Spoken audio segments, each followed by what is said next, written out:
Murmansk mayhem. Drones dance 2,000 kilometers from Ukraine's doorstep. In a bold move that's sending shockwaves through the Kremlin, Ukrainian drones have penetrated deep into Russian airspace, targeting the far-flung Murmansk region. These audacious attacks, occurring a staggering 2,000 kilometers from Ukraine's border, mark the deepest strikes inside Russian territory since Moscow kicked off its full-scale invasion over 2 years ago. The first confirmed strike on August 21st threw a wrench in the works of local aviation, forcing authorities to ground flights at airports in Murmansk and nearby Apatity. Eyewitnesses claim to have spotted the mechanical menaces near the hush-hush military settlement of Vysoky, sending Russian officials into a tizzy. But Ukraine wasn't done yet. On Wednesday, Murmansk Region Governor Andrei Chibis dropped another bombshell, announcing that the region was once again under attack from enemy drones. Like deja vu, flights were grounded faster than you can say borscht. While official channels are tight-lipped about the frequency of these aerial incursions, exiled former Naval Coordinator Violetta Grudina spills the beans, claiming locals have been reporting drone sightings and sounds multiple times over the past month.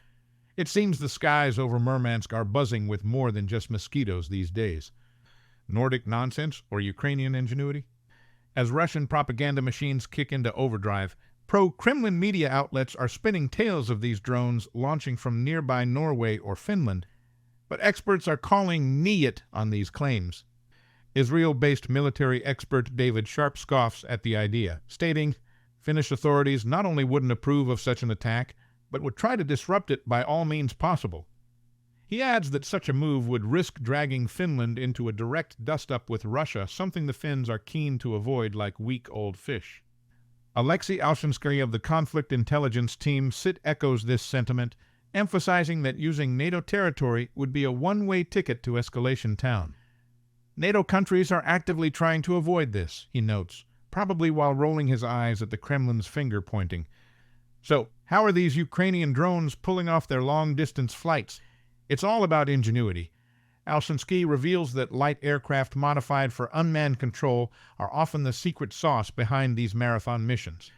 The real head-scratcher, according to him, is how these mechanical marvels managed to slip past Russian air defenses undetected.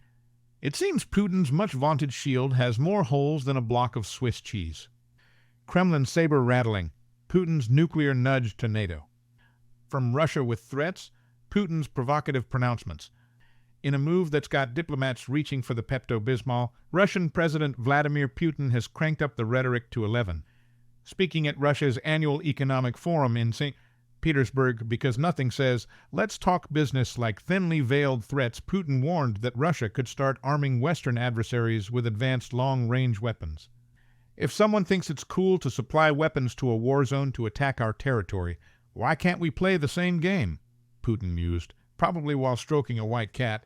He added that Russia might consider delivering weapons to regions that could strike the countries supplying arms to Ukraine. It's like a global game of, I'm not touching you, but with missiles. Putin's saber rattling comes hot on the heels of the U.S. and Germany, giving Ukraine the green light to use their weapons for limited strikes inside Russia. It's a move that's got Putin's knickers in a twist, calling it a very dangerous step. Nuclear knock-knock jokes, Putin's favorite punchline. No Putin press conference would be complete without a casual mention of nuclear weapons. Citing Russia's nuclear doctrine, Putin reminded everyone that if Russia's sovereignty is threatened, they might just push the big red button. It's the geopolitical equivalent of, I know you are, but what am I? But wait, there's more.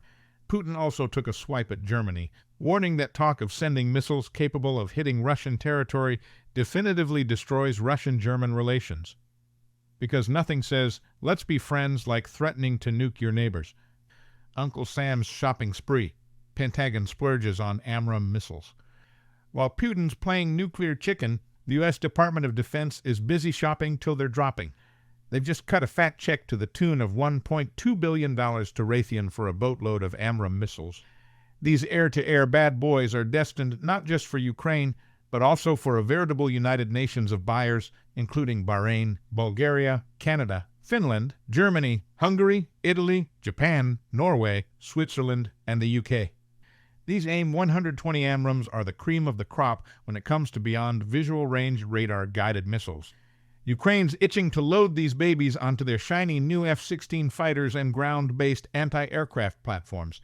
It's like Christmas came early for Kiev's military wish list. The missiles, along with spare parts and other goodies, will be rolling off the production line in Tucson, Arizona, with an estimated completion date of December 31st, 2028. That's a lot of freedom being manufactured in the desert. This shopping spree comes on the heels of Ukraine's increasingly desperate calls for faster deliveries of anti-aircraft weapons and ammo, with Russia launching a fresh wave of drone and missile attacks against Ukrainian cities in August. Kiev's hoping these new toys will help them swat those pesky Russian flies out of the sky. And just to show they're not playing favorites, the U.S. recently announced another $250 million aid package for Ukraine during a Ramstein Group meeting. It's raining weapons in Kiev, and Putin's not happy about the forecast. Subscribe for more.